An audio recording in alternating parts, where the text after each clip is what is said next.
Jó capítulo 38, versículo 3.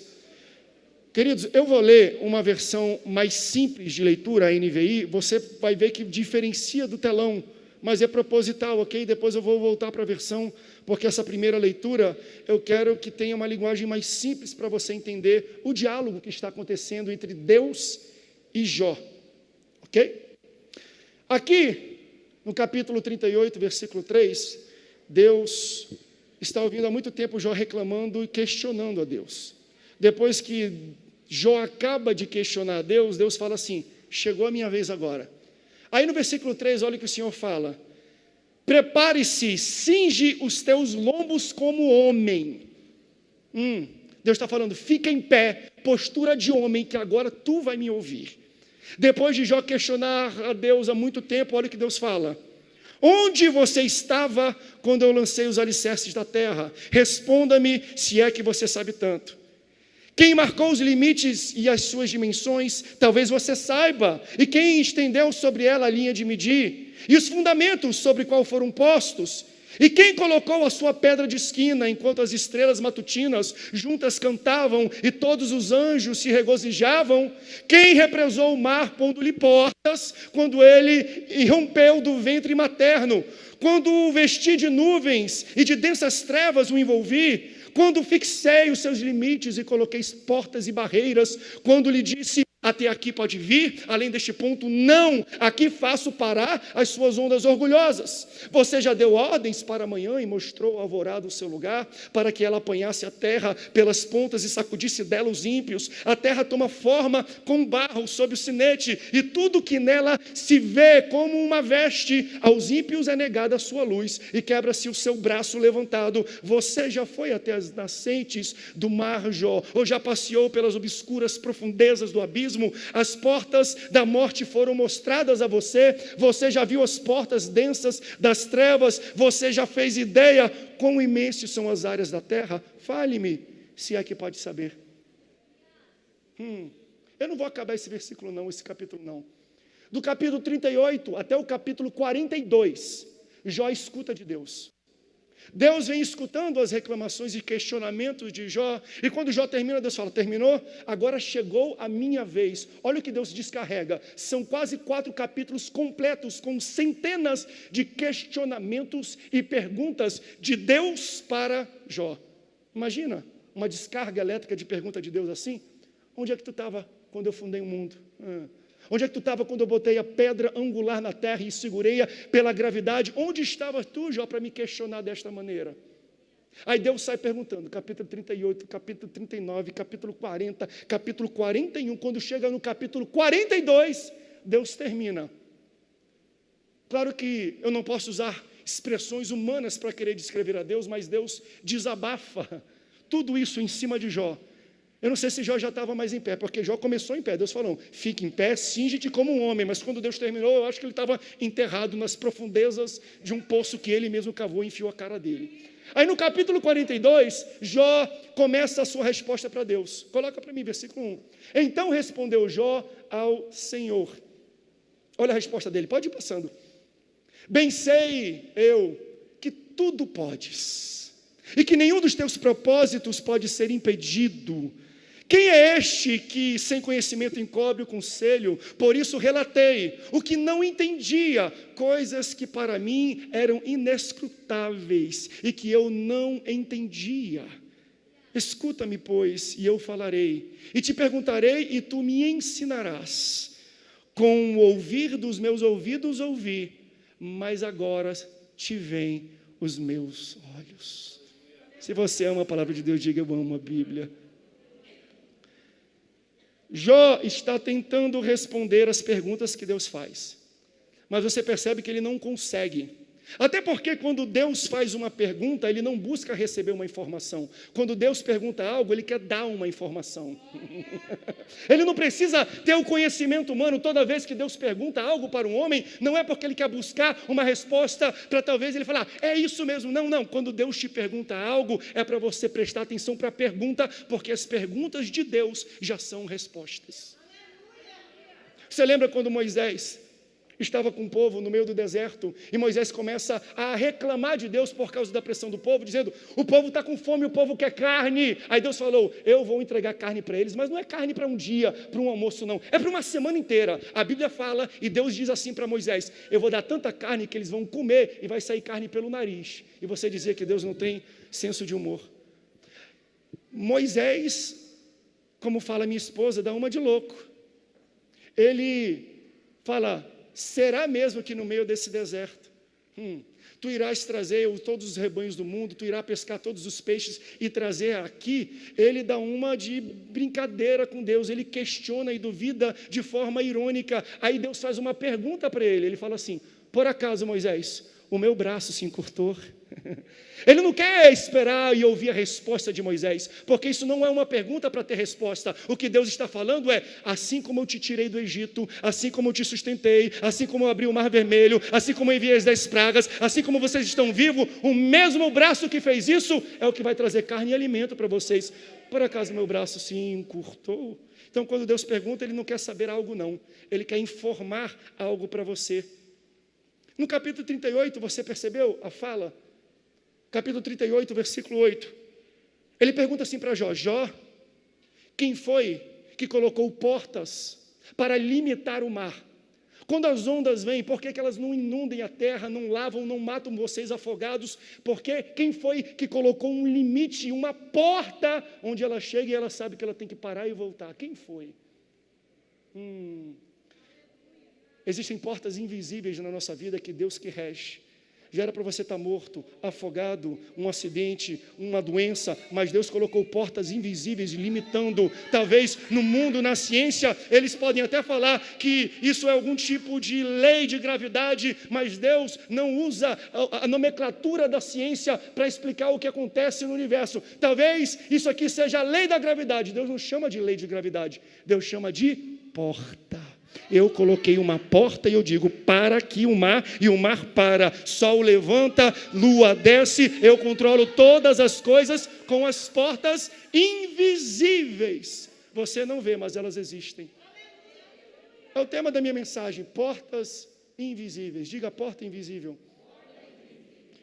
Eu vou pegar uma frase de um filósofo dinamarquês, e eu vou atribuir e eu vou aplicar ela a isso que nós estamos estudando. Esse filósofo diz a seguinte frase, a vida só pode ser vivida olhando para frente, mas ela só pode ser entendida olhando para trás. Ele sugere que as coisas que acontecem agora podem até não fazer sentido, mas isso não quer dizer que não tem sentido. O sentido daquilo que nós vivemos agora só vai aparecer quando nós estivermos no futuro, porque a vida é para ser vivida olhando para frente, mas entendida olhando para trás. Se você está passando por alguma situação que você não entende, não se preocupe, existe sentido nessa dor, existe sentido nessa porta fechada, só que enquanto você vive o dia a dia, você não vai entender, só quando chegar lá no futuro e olhar para trás e você vai ver, foi Deus que me direcionou até esse local. Ele não fechou porta para me castigar, Ele fechou porta para me direcionar no caminho que Ele tinha proposto. Eu vejo isso na minha vida com a minha esposa.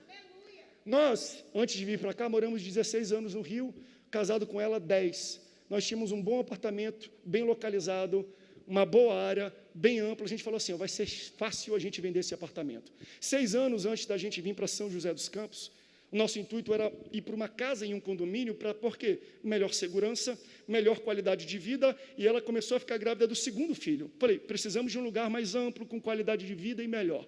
Durante 6 anos, nós buscamos e procuramos fazer permuta, levamos para a imobiliária, anunciamos, sentamos com situações até, contrato pré-assinado, conversas feitas de permuta, de troca, de vende e vai, certinho tudo. Quando nós chegamos e sentamos na mesa, desfazia todo o negócio. E aí eu questionava Deus, falei, Senhor, por que tu está fazendo isso, Senhor? Eu quero dar melhor qualidade de vida para os meus filhos, eu quero ir para um local seguro aqui no Rio de Janeiro, nós estamos com a família crescendo, por que tu está fechando tantas as portas, Senhor? Eu não estou entendendo, porque algo tão simples não acontece.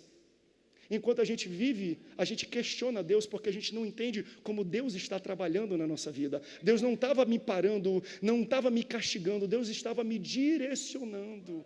Mal eu sabia que estaria pregando aqui para vocês, em São José dos Campos, no ano de 2021. E sabe como aconteceu isso aqui?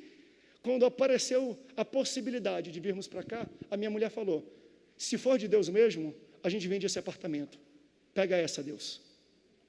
Como Deus é um péssimo corretor de imóveis, ela falou assim, não vou nem anunciar. Se for de Deus isso, o apartamento que a gente está tentando vender há 6 anos vai ser vendido.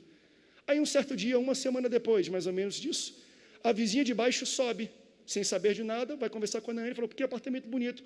Vocês não querem vender esse apartamento?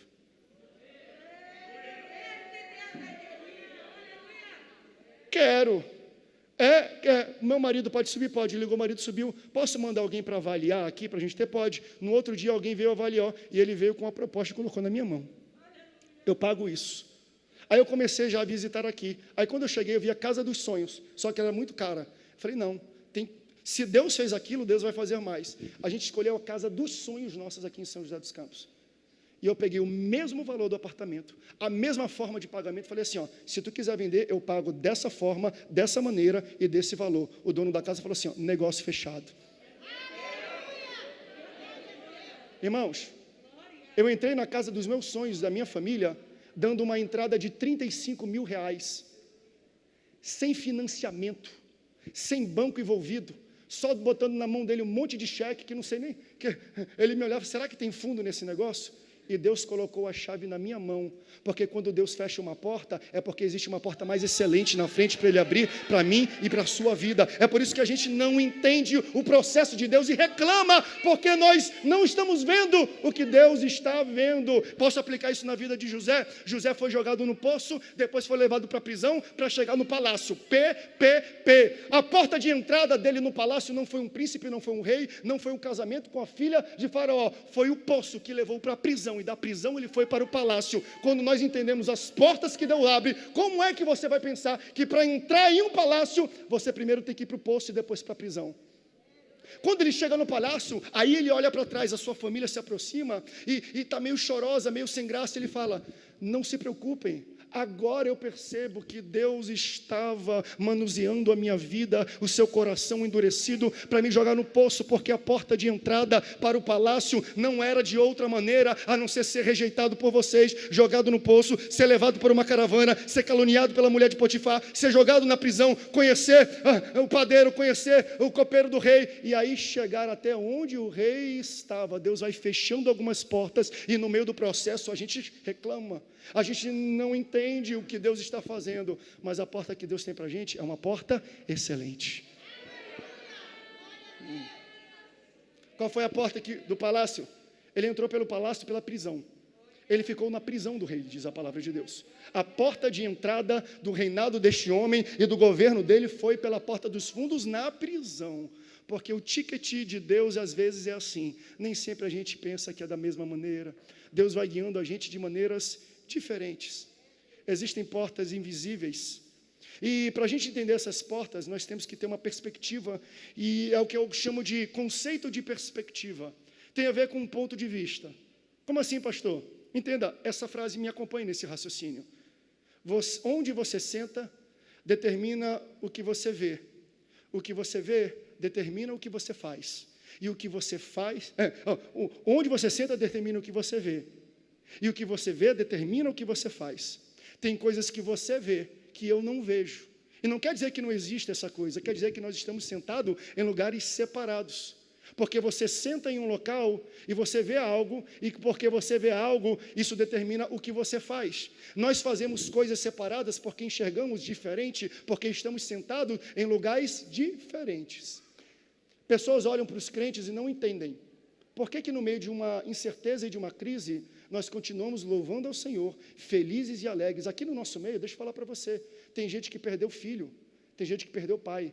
Não sei se a Eliane está aqui, ela perdeu o marido dela, o nosso querido pastor Daniel Tomás. Ela perdeu numa quinta-feira, no domingo ela estava cantando no coral, feliz e alegre, glorificando ao Senhor. Quem olha de fora fala assim, como é que pode ser? A pessoa está passando por um vale e continua louvando a Deus. Eu não entendo, sabe por quê? Porque ela está vendo o que você não está vendo.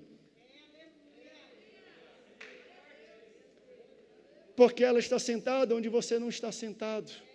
Porque onde nós sentamos determina o que nós vemos. e o que nós vemos determina o que nós fazemos. Efésios 2, capítulo 6, diz assim: Deus me fez ressuscitar com Cristo e me fez sentar em lugares celestiais com Cristo. Quando nós vemos aqui para a igreja, Deus te faz sentar em lugares celestiais, Ele te dá um novo ponto de vista, Ele te faz ver coisas através da fé, coisas que você só via até a porta, Deus te mostra além da porta. É por isso que a igreja faz o que o mundo não faz. E a igreja faz o que o mundo não faz, porque a igreja vê o que o mundo não vê. E a igreja vê o que o mundo não vê, porque a igreja está sentada num local onde o mundo nunca vai conseguir sentar. Deus coloca a sua igreja em lugares celestiais. Ele eleva a nossa perspectiva para a gente poder ver coisas novas. Você não está só numa cadeira de plástico, não. Você está num trono celestial. Quando a palavra entra e você escuta e Deus te abençoa, Ele está levando você para novos ares. Ele está fazendo você enxergar as coisas de uma ótica diferente, de uma maneira diferente. Enquanto todos estão vendo portas fechadas, Deus está te fazendo ver além da porta e o que te espera do outro lado. Aleluia, aleluia. Por isso, é importante a gente saber disso. É importante porque isso nos ajuda a atravessar temporadas que eu classifico como temporadas de Jó. Jó é um personagem da Bíblia e a sua história está relatada no livro que leva o seu nome, o livro de Jó que nós lemos.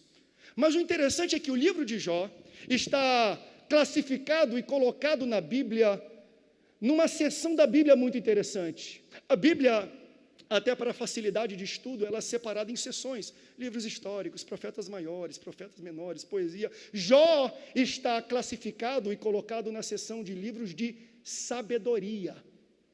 Deus intentou que hoje nós estivéssemos lendo o livro de Jó, para através da vida de Jó, colhermos sabedoria de Jó, para poder sobreviver tempos e temporadas de Jó.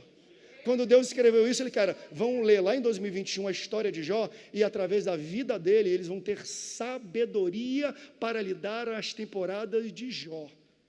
E que temporada é essa, pastor? O que significa uma temporada de Jó? Temporada de Jó é uma temporada de incerteza. É uma temporada onde nós temos que avançar sem respostas. Onde nós temos que diferenciar o que nós realmente precisamos e o que nós realmente necessitamos. É quando Deus diferencia, porque nós temos a impressão e o intuito de sempre ouvir a voz de Deus para seguir um caminho designado por Ele. E quando Deus não fala, o que nós fazemos? Temporada de Jó é quando nós buscamos respostas de Deus e Deus se recusa a responder ou a falar conosco. Mas Deus tem compromisso com os seus filhos, Ele tem compromisso com a sua vida. Então entenda que se Ele não responde ou não fala com você, é porque Ele está te habilitando e te dando permissão para você continuar e prosseguir a sua caminhada cristã, mesmo sem ouvir a voz dEle. Como é que a gente dá um passo sem ouvir a voz de Deus? Como é que a gente toma uma decisão na igreja, no ministério, na casa, na compra? Pastor, a gente estava pensando em comprar uma casa, em comprar um carro, em fazer um grande investimento. Como é que nós damos um passo tão grande desse num momento de incerteza? Aí a gente busca a Deus em oração, aí Deus não responde nada. Eu tenho aprendido na minha vida que quando Deus não responde, é porque Ele está me dando permissão para continuar na caminhada que eu estou tomando. Se Deus não te deu resposta agora, é porque você não precisa de resposta. Se Deus não falou com você agora, é porque Ele está falando, não precisa me ouvir para prosseguir. Deixa eu ilustrar isso para vocês. Quantos têm um celular com Waze, com GPS? Quando eu coloco alguma localização aqui, eu vou para Taubaté, e eu digito Taubaté, o GPS mostra primeiro a localização de Taubaté, e depois as rotas, eu dou ok, e ele me direciona, dobra para a direita, dobra para a esquerda, em 50 metros, pegue o viaduto, em 20 metros, mantenha a esquerda, e quando eu chego na Dutra, ele fala, siga em frente. Mas já percebeu que quando eu estou na Dutra, numa pista reta, e eu estou indo no caminho e na rota certa, o GPS não fica de 30 em 30 segundos falando, continue em frente, continue em frente, continue em frente. Ele não fica. O que o GPS faz? Ele se cala. Por quê? Porque você está na rota certa. Deus está falando a vida e corações de alguém. Se Deus se calou, é porque você está na rota certa. Não se preocupa, não para o carro, não para a decisão, não dobra para a direita. Ele vai falar assim se você pegar a rota errada. Recalculando a rota, não é assim? Ou se você tiver que dobrar para um caminho onde ele acha que você já atingiu o objetivo. Mas se Deus se calar, é porque você está na rota certa, meu irmão. Se você tem o Espírito dele, você não precisa ficar ouvindo a voz dele toda hora. Por isso Deus está falando, continua firme, eu estou te olhando, eu estou contigo, não se preocupa. Se eu não estou falando, é porque você não precisa me ouvir para prosseguir. Prossiga mesmo não ouvindo a minha voz nesse instante, porque eu estou contigo. Ei, Deus me trouxe para dar essa injeção de ânimo, de fé na sua vida. Continue cavando. Está difícil? Continue cavando, continue buscando, continue andando. Mas pastor, parece que parou tudo, travou tudo. Continue cavando, continue cavando, continue cavando. Uma hora você vai chegar. Mas eu sei que cavar é difícil. Primeiro, é laboroso, é difícil, é doloroso. E não só isso, quando a gente cava, a gente entra em um buraco. E ninguém gosta de entrar em buraco. Por quê? Porque não é visto.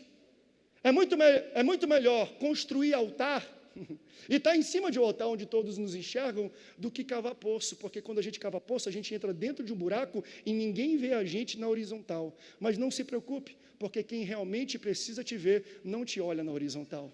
Quem precisa te ver, ele te olha de cima para baixo, ele te olha na vertical, e ele está vendo você cavando esse poço. Por mais que ele não tenha falado nada para você, ele está falando, continua. Continua. Só não tome decisões precipitadas.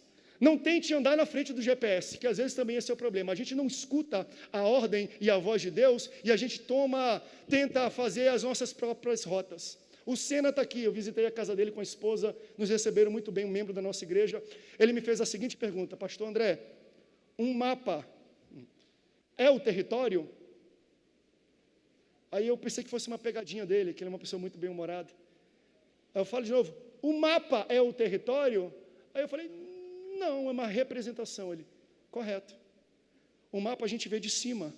Então a gente acha que é ponto A, ponto B, é uma linha reta. Mas quando a gente está na horizontal, a gente vê que tem montanha, que tem barreira, que tem riacho, que tem deserto, que tem inimigo. E não é uma linha tão simples e reta, mas quando esses inimigos levantam, essas barreiras chegam, como é que a gente se direciona? Que tipo de atitude a gente toma?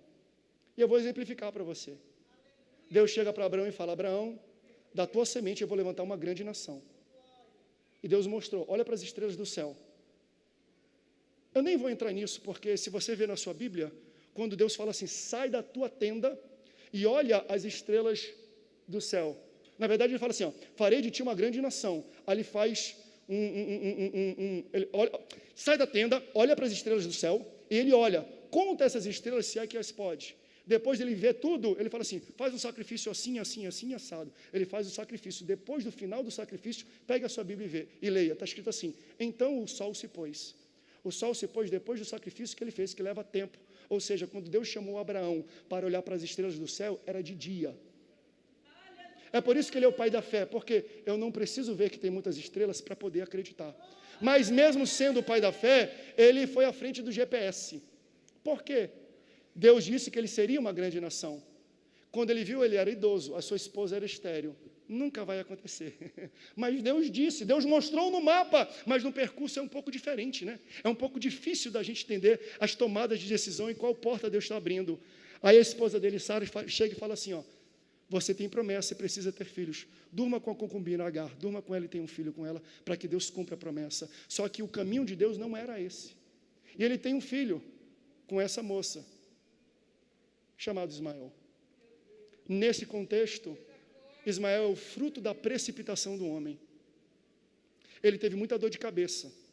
E historicamente até hoje tem, por causa do fruto da precipitação do homem.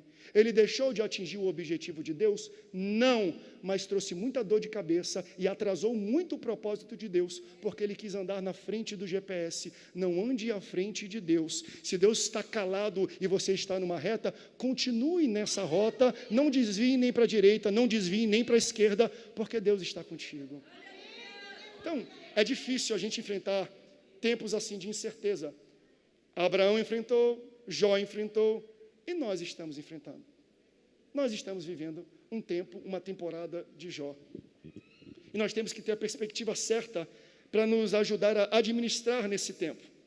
Porque onde você senta, determina o que você vê. E o que você vê, determina o que você faz. É por isso que às vezes a gente não entende o que Deus está fazendo. Sabe por que a gente não entende o que Deus faz? Porque a gente não vê o que Deus vê. E a gente não vê o que Deus vê porque nós não estamos sentados onde Deus está sentado. Deus do trono sublime do céu está olhando, está vendo todo o desenho, todo o quebra-cabeça, e Ele começa a fazer coisas que nós não esperamos, porque nós somos limitados e Ele não, porque nós não estamos sentados no trono que Deus está sentado. Eu enxergo só até a porta, Deus vê além da porta. Eu enxergo só até a montanha, Deus vê acima da montanha. Eu só consigo ver hoje, Deus já está no meu amanhã. Eu estou ainda tentando entender para trás, o ano de 2020, Deus já está em 2030. Eu estou olhando a crucificação e Deus já está com a pedra rolada no terceiro dia. Onde eu vejo morte, Deus já está vendo vida e ressurreição, porque Ele está sentado no trono, e porque Ele está sentado lá, Ele vê o que você não vê, e Ele faz o que você não faz. Meu Deus, eu sinto Deus nessa palavra. Pessoas chegam e falam: Jesus, o teu amigo Lázaro está morrendo, corre lá. Aí Deus fala: espera mais um pouquinho. Propositalmente, Deus retarda a ida dele até Betânia para ajudar o seu amigo que estava enfermo, quase morrendo. Eu acho muito bonito isso. João, capítulo 11, versículo 11, diz assim, olha como Deus enxerga as coisas. E é interessante, porque Deus fala assim, João 11, capítulo 11, versículo 11. Nosso amigo Lázaro adormeceu, eu vou lá acordá-lo. Quando Deus chega, todo mundo fala: ele está morto. Mas Deus falou: não, ele está dormindo. Olha que interessante, a mesma pessoa, um diz que ele está morto, outro diz que ele está dormindo. Por que eles dizem coisas diferentes acerca da mesma situação? Porque os dois estão vendo coisas diferentes, porque eles estão sentados em lugares diferentes. Enquanto nós vemos morte, Deus vê sono, e Deus fala: acorda, aquilo que morreu na sua vida, eu vou despertar hoje, o meu despertador chegou para a sua vida. Por isso não defina o que está acontecendo, porque você não faz o que eu faço, porque você não vê o que eu vejo, porque você não está sentado onde eu estou sentado, gente. O que vemos determina, onde estamos sentados determina o que nós vemos, o que nós vemos determina o que nós fazemos. A Bíblia fala que Deus acordou Lázaro. Deus não ressuscitou, Jesus não ressuscitou. Por quê? Porque para Jesus, de onde ele estava sentado e de onde ele estava vendo, Lázaro estava dormindo. Nada é impossível para o teu Deus. Não coloque um ponto final onde Deus colocou vírgula, ou nem vírgula ele colocou, onde ele se silenciou. Não comece a escrever com a sua caligrafia, porque Deus ainda vai escrever uma história de vitória, de vida e de ressurreição para você. Aleluia. Então, como é que começa tudo isso, pastor? Toda essa história de conversa de Deus com Jó reclamando de Deus e Deus falando tudo para Jó, começa em Jó capítulo 1. Quando Satanás estava perambulando pela terra, atrás de alguém para aterrorizar, para atazanar a vida, para infernizar a vida. Aí Deus fala em Jó capítulo 1, fala assim: por acaso conheces o meu servo Jó? Espera aí, Jesus, calma aí, Senhor, para. Tem tanta gente ruim que ele poderia citar para o diabo atazanar, mas Deus fala: você já percebeu o meu servo Jó? Homem íntegro, homem correto, homem certo, homem que não desvia nem para a esquerda nem para a direita, ele caminha reto, eu gosto desse homem. Deus sugestiona Jó para Satanás e o elogia. Jó não escuta esse elogio. Daí Jó capítulo 1, versículo 10, coloca para mim na tela, Jó 1, 10. Olha o que Satanás diz para Deus, quando Deus sugestiona Jó. O texto em Jó capítulo 1, versículo 10, isso aqui, bota aí, é Satanás falando com Deus. Ele diz assim: porventura tu não cercaste de sebe a ele e a sua casa e a tudo quanto ele tem? A obra de suas mãos abençoastes o seu gado e tem aumentado na terra. Deixa o versículo aí. Eu aprendo algumas coisas, não com Deus, com Satanás, agora eu aprendo algumas coisas. Primeira coisa que eu aprendo com essa fala de Satanás. Ele sabe quem Jó é. Porque quando Deus fala, já viste o meu servo Jó? Ele descreve tudo que Deus já fez por Jó.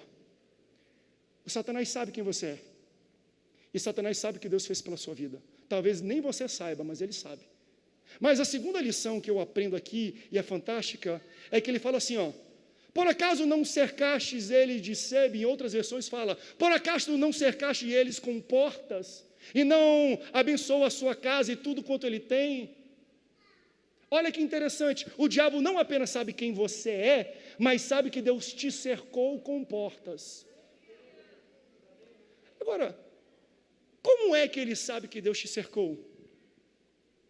Se não foi pelo fato que, previamente, ele já tentou contra a tua vida, atacar a tua vida e te matar e não conseguiu, porque existia cercas de portas ao redor da sua vida. Você está entendendo o que eu estou falando? Às vezes nós somos atingidos, mas entenda que 99,999% dos problemas que nós não vivemos, dos livramentos que nós vivemos, é porque nós nunca vemos. Deus coloca portas invisíveis ao redor da nossa vida. Você tem que dar um glória a Deus e um aleluia, porque era para você estar morto hoje, era para você ter sido atropelado, era para uma Scania passar por cima do seu carro, era para aquela doença te levar a óbito, mas Deus colocou portas sobre a sua vida.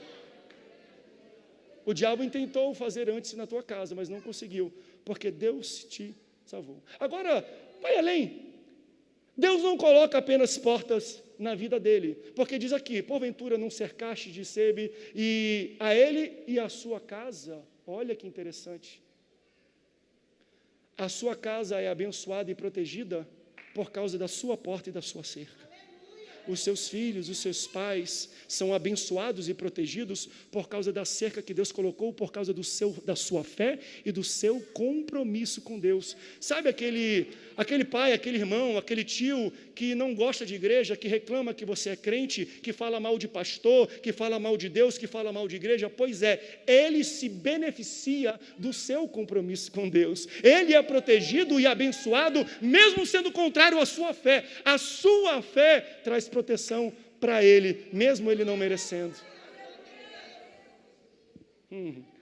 Existem pessoas na nossa vida que se beneficiam da nossa cerca.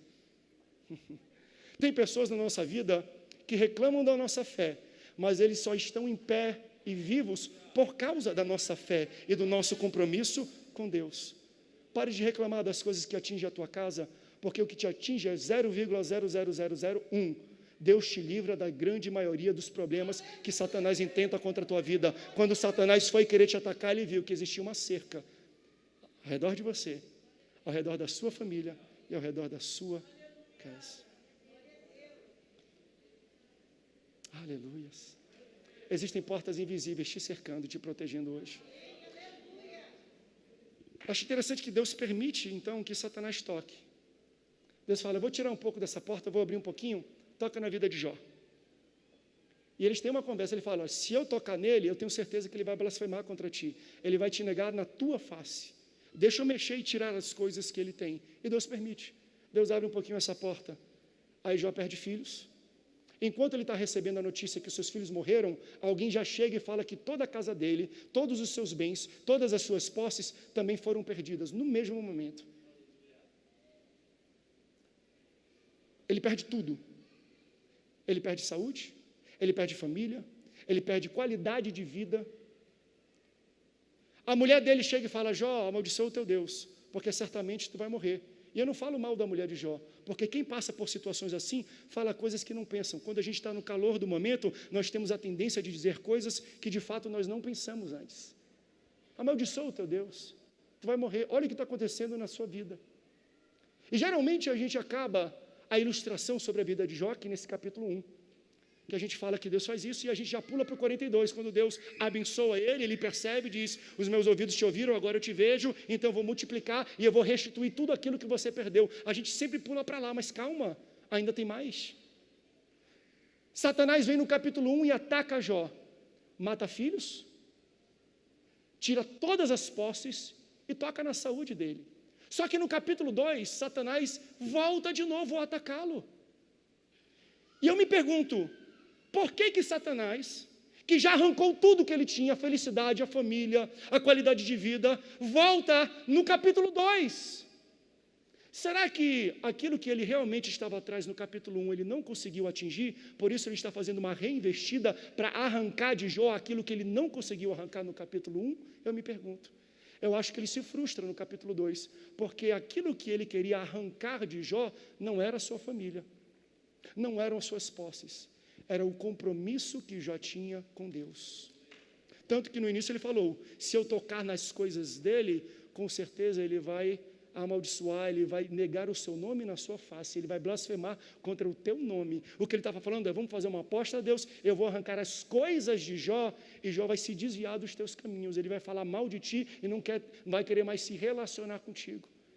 Você precisa abrir a sua mente e entender que o que Satanás quer na sua vida não é tirar as coisas que você tem, não. Ele quer te arrancar da tua comunhão e do teu compromisso com Deus. No fim, ele pode até começar com as coisas aqui, mas o fim de Satanás é querer te distanciar do teu compromisso e do teu relacionamento com Deus. É por isso que ele foi tocando e aterrorizando a vida de Jó. Jó perde coisas, posses, filhos e saúde. Daí vem os amigos da onça. Falam assim, ó, eu te falei, lembra naquele dia, eu sabia que isso ia acontecer, tentando confortar as perdas de Jó. Entenda, se você é amigo e você está se aproximando de alguém que está em luto ou em perda, não fala nada, fique quietinho. O melhor presente que você pode oferecer para alguém que está em luto não é o presente das suas palavras, é o presente da sua presença. Não é o que você faz, é onde você está. Não existe nada mais confortador do que estar na presença de alguém sem abrir a boca. Isso é um ministério, e esse ministério tem nome, Espírito Santo, o ministério do conforto, porque quando ele está perto da gente, a gente pode até sentir e não ouvir a voz de Deus, podemos até ver o silêncio de Deus, mas a presença de Deus nunca vai estar longe da gente. E entenda que existe o ministério da presença. Esteja na presença de Deus, na presença de Deus. E aí Jó perdeu tudo isso e ainda vem amigo falando. E ele chega num ponto que é um ponto que ele está prestes a perder talvez a fé, porque ele começa a questionar a Deus. Mas eu acho natural isso, quem nunca questionou a Deus? Não adianta, Jó abriu a boca e falou mesmo com a sua própria boca, até porque não tem como nós escondermos os nossos pensamentos do Deus que nos criou. Ele foi claro. Ele foi verdadeiro.